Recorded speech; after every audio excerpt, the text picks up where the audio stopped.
Thank you. Thank you, Mayor Bass. One over here. Bob DeCastro from Good Day LA, Fox 11. Just to follow up on that, because even after yesterday that errant message was sent out to Los Angeles County, some 10 million people, overnight people were still receiving many messages, and we were even fielding calls from our own newsroom from people as far as San Bernardino that were receiving calls. You have no idea why people are getting these alerts and being startled in the middle of the night when they're already on edge in the Inland Empire. Why has that happened? You have no idea. And you also ask that people verify and get onto a website. Not everybody has the ability to jump on a website when they're panicked to try and figure out whether or not this is an actual alert. Thank you, and I appreciate the thoughts you're sharing and the question. I would take a second to explain how the alert system works. There's an interface, and you activate that interface with what type of an alert you're going to send, an evacuation order, an evacuation warning, and you identify a geographical area.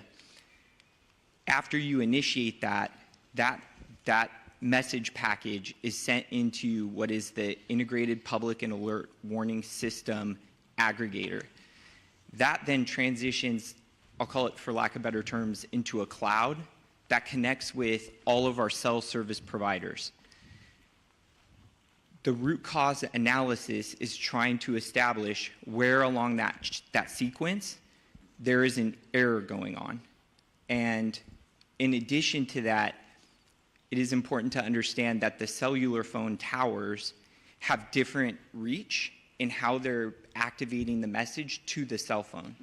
And so it's a common phenomenon that there's a term called bleed over, where a cell phone that may be in a different jurisdiction or a different area is receiving that message from a cellular tower that may be geographically in a different space. So right now our number one priority is to establish how we can work with our, well, in coordination with our federal and state partners, how we can stop the messages that are going out right now that are not being initiated by a human action, to stop that, and then understand how that occurred so that the tool can still be used for what was identified as like a critical fire weather that we're still in experiencing and will continue to experience. So can I just follow up on that?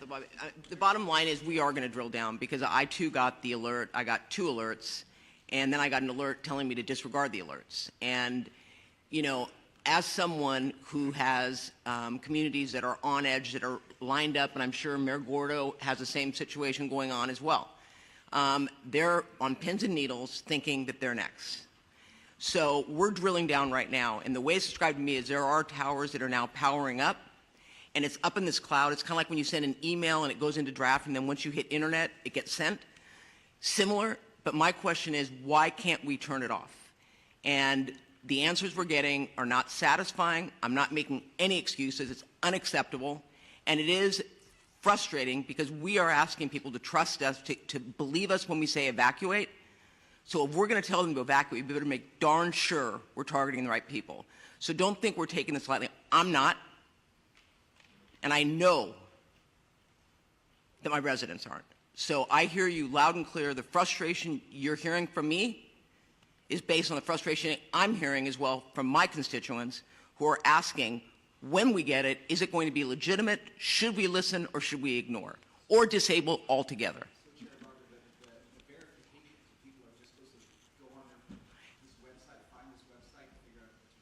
I think that's absolutely ridiculous, and I told Kevin McGowan that. To tell people to go on a website when they may not have access to an internet is absolutely absurd, and that is, quite frankly, not something that I am recommending. Obviously, for those that want to find out where the evacuation centers are, or I mean the evacuation locations are, they can go on there, and it is an accurate map. But I'm not going to tell people, if you get the alert, go on and check. I mean, I think that we need to fix this problem so that, in fact, when an alert goes out, it is a legitimate alert that people can listen to.